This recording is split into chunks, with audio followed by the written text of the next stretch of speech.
Ben Carter liked the quiet hours that draped themselves over the Northern Coast Limited after the last whistle had faded into the pines. On most nights he could walk the length of the train, check the couplings, straighten stray blankets in the lounge, and return to the conductor's alcove without hearing more than the creak of metal meeting rail. Tonight, though, the hum of conversation spilled from the club car like steam. The midnight readers, 30-something professionals who met once a month on evening trains to discuss literature, had rented 2 adjoining cars for an all-night event. They'd even persuaded Grayson Lake, reigning king of twist-heavy thrillers, to join them on the sleeper run from Seattle to Glacier National Park. Ben had been asked to MC because he knew both timetables and titles, as club founder Carlotta Kim put it. Ben glanced at his watch. 11:47 p.m. In 13 minutes, they'd rumble across the Columbia River swing bridge, his favorite view. He stepped into the club car to gather the group for the crossing. Inside, 8 passengers crowded around a semicircle of plush chairs. Carlotta stood, smoothing her deep purple blouse. Beside her perched Eloise Chapman, junior attorney by day, hopeful novelist by night, tapping a fountain pen against a leather notebook. At the snack counter, twins Max and Mabel Ludwig argued about whether train speeds were measured better in miles or kilometers. Dr. Raj Patel leaned back, fingers steepled, taking in the scene with the calm curiosity of a man who spent his hospital shifts elbow deep in mortal mysteries.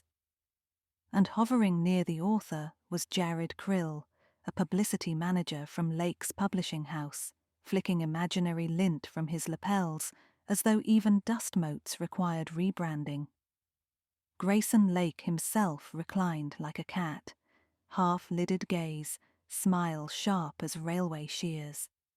His silver hair caught the brass sconce's glow, and a tumbler of rye dangled from his fingers. "Conductor Carter," Lake called, "come tell us where bodies hide on trains. I may need fresh ideas." "Bodies hide in the manifest," Ben answered, delivering the line he'd rehearsed. "You load 1 too many coffins and dispatch notices." Laughter rippled. Ben lifted his cap. "We're approaching the Columbia crossing. Head into the viewing vestibule if you want the midnight river." Most of them followed, except Lake, who winked and said he'd retire to write one last note, and Jared, who claimed he had emails. Ben guided the rest to the glass-roofed platform. When the girders of the swing bridge unfolded beneath, Mabel gasped at a freighter's lights mirrored in black water. Ben allowed himself a small smile. Part of his wages was watching grown-ups rediscover awe. By 12:30 the river was behind them, clouds swallowed the moon, and the train settled into night rhythm. Carlotta and company peeled off toward their sleepers. Ben returned to duty. 1:51 a.m. The train rocked through a pine corridor. Ben, making his last walkthrough, noticed sleeper compartment 7, Grayson Lake's, stood ajar. A draft fluttered the door curtain like a beckoning finger. He rapped once. "Mr. Lake, all well?" Silence. Ben pushed gently. Grayson Lake lay supine on the lower berth, arms crossed as if in mock burial. The author's trademark fountain pen pierced the carotid artery. Ink and blood mingled on a silk ascot. A hardbound copy of Lake's own novel, Deadline, rested on his chest, its dust jacket splattered crimson. For a heartbeat, Ben only heard steel wheels below. Training took over. He touched nothing, backed into the corridor, and engaged the emergency intercom to reach the engineer. They'd radio authorities at the next siding, but Bighorn Station was still 70 miles east. No one would board for at least 3 hours. That left 3 hours with a corpse, a killer, and 8 potential suspects. When Ben turned from the intercom, Carlotta stood barefoot in a robe, eyes wide. "I got up for water," she whispered. "Is he—" Ben nodded. Carlotta cupped her mouth to stifle a cry. Within minutes, the midnight readers assembled in the lounge, wrapped in blankets and fear. Ben locked the club car doors, the safest containment he could manage, then explained the facts. Mr. Lake was dead, help was distant, and the train could not halt on single-track mountain territory. Dr. Patel asked to verify the death. Ben escorted him. Patel returned pale but composed. Penn severed the artery cleanly. Minimal struggle. Time of death roughly an hour ago. Eloise shivered. He said he was writing a note.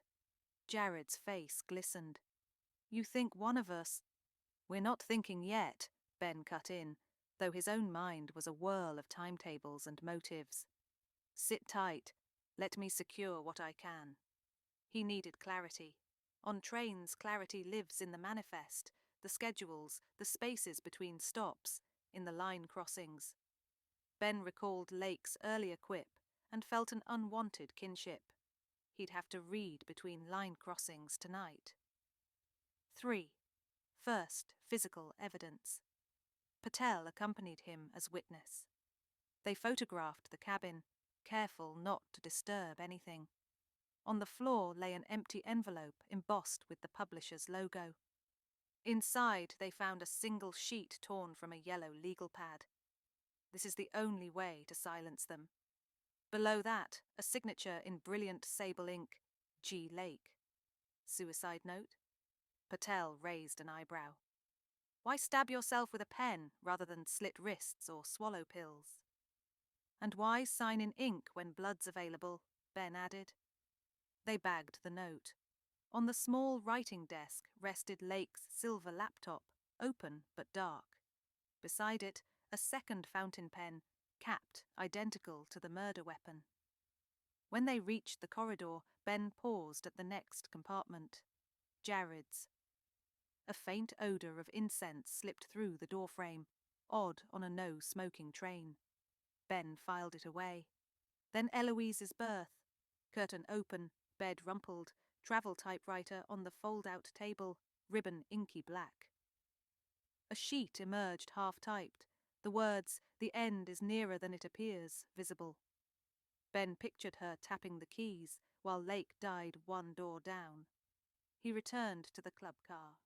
All eyes swung to him. "Did anyone leave their cabin between midnight and my announcement?" he asked.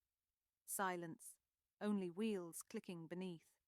"Please, I can't force honesty, but lies could endanger us." Mabel raised her hand. "I went to the lav around 1:20, didn't see or hear anyone." Max nodded. "I was awake tweaking photographs in the digital darkroom." He held up his camera. Carlotta spoke last. "I walked to the baggage car for chamomile tea powder. Couldn't sleep." 3 wanderers then, but that hardly narrowed anything. Ben noticed Jared's shaking hands. "Mr. Krill." "I never left my room," Jared said. "Emails, like I said." He offered a smile that ran off the tracks halfway. Eloise hugged her knees. Grayson hated digital communication, said mystery died when people wrote too fast. Ben's gaze settled on the manuscript bag at her feet. Vinyl, monogrammed GL. "Where'd you get that?" "He lent it to me earlier, to show me chapter notes. I forgot to return it." Ben crouched. Inside lay a thick folder of pages, handwritten in the same sable ink. He flipped one. Not manuscript, but contracts. Amendments redirecting 20% of royalties to someone listed only as E.C. Eloise Chapman. She flushed. I pitched edits. He said if he used them, I'd get credit." Ben tucked the folder away. "We'll revisit this." 4. The train whistled for an unguarded crossing. Steel reverberated through windows like a tuning fork. Read between line crossings, Ben reminded himself. He went to the baggage car, the only place with space to pace. Stacks of skis and rucksacks surrounded him like silent jurors. He opened his notepad. Motive, money, Eloise, royalties, Jared, publicity gamble, publisher at large, insurance, revenge, Carlotta, fan slighted, Maxwell and Mabel, Patel. Opportunistic fame, club membership skyrockets after author murdered. Means pen from Lake or spare identical. No prints yet. Door unforced. Opportunity, anyone during night. He needed leverage, something only a conductor would notice. He scanned the cleaning locker. Solvents, linen bundles, and, out of place, a crumpled pair of nitrile gloves dusted with black powder. Printer toner, typewriter ribbon. He bagged them. Back in the club car, he posed a new question. Does anyone here write on a manual typewriter aside from Ms. Chapman? Heads shook. Eloise, did you replace your ribbon recently? No. Know where the spare is? In my suitcase. Ben produced the gloves. Whose are these? No answer. Fine. Let's talk about the legal pad. He held the suicide note. Whose pad? Dr. Patel reached into his satchel and produced an identical one. Hospital brand. I keep notes for research. So Lake either borrowed your pad or someone borrowed both. Carlotta wrapped her robe tighter. Why stage suicide at all? To buy time, Ben said. The killer hoped we wouldn't question a note. He looked at Jared. Emails at 1 a.m.? On this route our Wi-Fi dead zones for 40 miles. Jared swallowed. I was offline drafting statements. Incense smell from your room. He wiped his brow. Eucalyptus nasal spray. The twins exchanged looks. Mabel muttered, smelled like burnt sugar to me. Ben caught it. Burnt sugar, ozone. The scent of a portable document shredder overheating. He stood. Mr. Krill, you represent Lake's publisher.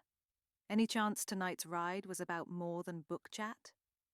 Jared's shoulders sagged. Fine. Grayson planned to announce he was leaving us for a new imprint. Self-funded, profitable to him alone. I was here to keep him happy until contracts lapsed next week. How happy? 2 million advance happy. A motive uncovered. Eloise shook her head. He said he'd announce a co-authored legal thriller with me. Guess we both had promises. Patel tapped his pen. Promises kept are alibis. Promises broken are bullets. 2:55 a.m. A snow flurry whipped against windows as the train climbed. Ben knew this stretch. The White Loop, a serpentine climb with 3 tunnels and a single siding. If he didn't have answers by the siding, local deputies would swarm and confusion could let the murderer slip away at the next station. He returned to Lake's compartment for one more scan. Something nagged. 2 pens. Lake loved symbolism. He wouldn't carry identical twins unless they served plot. Ben uncapped the intact pen. Empty. He peered at the nib of the murder weapon, also empty. Where was the ink that signed the suicide note? On desk sat a crystal inkwell full, but the pen couldn't draw from it if empty. He dotted paper. Nothing emerged. Ben paged through deadline. Between pages 199 and 200 lay a slim glass ampule labelled hematoxylin. Histology stain, deep purple. A substitute for ink that resembled blood. Patel had mentioned minimal blood spatter. What if the killer drained ink, filled pen with stain to sign, then stabbed Lake, leaving very little real ink trace? Back in the club car, Ben held the ampule. Anyone here work in a lab? Dr. Patel raised a brow. Pathology. You carry stains on leisure trips? Of course not. Ben faced the group. Someone planted this. Patel's profession makes him a neat scapegoat. Likewise, using his notepad implicates him. But I found something else that redirects blame. He produced the gloves flecked with toner. Manual typewriters don't use toner, but portable shredders scorch it into vapor. Jared, your incense was fused plastic. You shredded documents. Jared's eyes darted. Client confidentiality. Or you destroyed the old contract Lake planned to terminate. Except shredding leaves curls. I checked your trash. Empty. You dumped them, maybe out the window. Eloise leaned forward. But why kill him? He was leaving the publisher, Ben said. No murder could stop that. Jared's laugh cracked. You think I'd jeopardize my career over a contract? Grayson took the manuscript bag to show me notes. He called me dead weight. I was furious, but not homicidal. Ben believed him. His anger felt second-hand, not lethal. But something clicked, the bag. Eloise had it now. Royalty amendments inside, handwritten. Eloise, Ben said softly, these amendments, Lake wrote them? Yes, tonight. In sable ink? Yes. Yet both fountain pens are empty. How? She frowned. He used my pen earlier, a gift. Ben felt the rails align. Where is your pen? I left it in his room after we talked. Her voice faltered. Wait, no, I brought it, did I? Patel interjected. If someone stole it, they'd have ink to stage the note. Ben strode toward Eloise's sleeper, the group trailing. Inside, suitcase open, clothes folded with military precision, except the inside cover liner bulged. He unzipped the missing pen and a velvet pouch of diamonds. Gasps. Mabel whispered, plot twist. Ben turned to Eloise. Explain. Tears filled her eyes. I swear I've never seen those stones. Patel picked up the pouch. Industrial diamonds. Could come from drill bits salvaged at my lab. Ben stared at him. Dr. Patel. The physician smiled thinly. Read between your crossings, conductor. Grayson's last novel plagiarized a case study of mine. A serial killer research I restricted. He made millions. I got scoffed at for violating ethics. Tonight, I demanded acknowledgement. He laughed. So I decided to write my own ending. Ben felt cold. You planted diamonds to link Eloise, stained the suicide note, and used her pen for ink, notepad for suicide message, and tried framing Jared with the ampule. Patel shrugged. An elegant scatter of suspicion. People underestimate the storyteller, but they forget the pathologist is the final editor of every life. Ben motioned toward the corridor. You'll wait in the service cabin until authorities board. Patel stepped back, reaching into his pocket. I'd rather not. Metal flashed, scalpel. The group froze. Years on rails had taught Ben timing. He swung the compartment door hard into Patel's elbow. The scalpel clattered. Jared tackled Patel. Max pounced for good measure. In seconds, Patel lay cuffed with Ben's zip ties. 6. The snow let up as the Northern Coast Limited glided into Bighorn's siding at 4:08 a.m. Sheriff's deputies embarked, relieved Ben of his prisoner and evidence. The midnight readers huddled on platform benches, still processing that fiction had bled into life. Carlotta looked at Ben. You saved us. Just read the manifest, he answered. And between the line crossings. Eloise hugged the manuscript bag. I'll write this story one day. Ben tipped his cap. If you do, remember the conductor likes happy endings.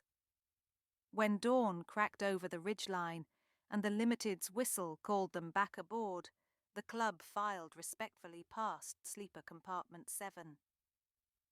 Ben shut the door, sealing off the last echoes of one author's final plot. The rails caught first light, twin lines stretching east, unbroken. Ben Carter resumed his rounds, trusting that so long as he kept reading what lay between those lines, the crossings and the silences, he could keep his train and the stories within it on track.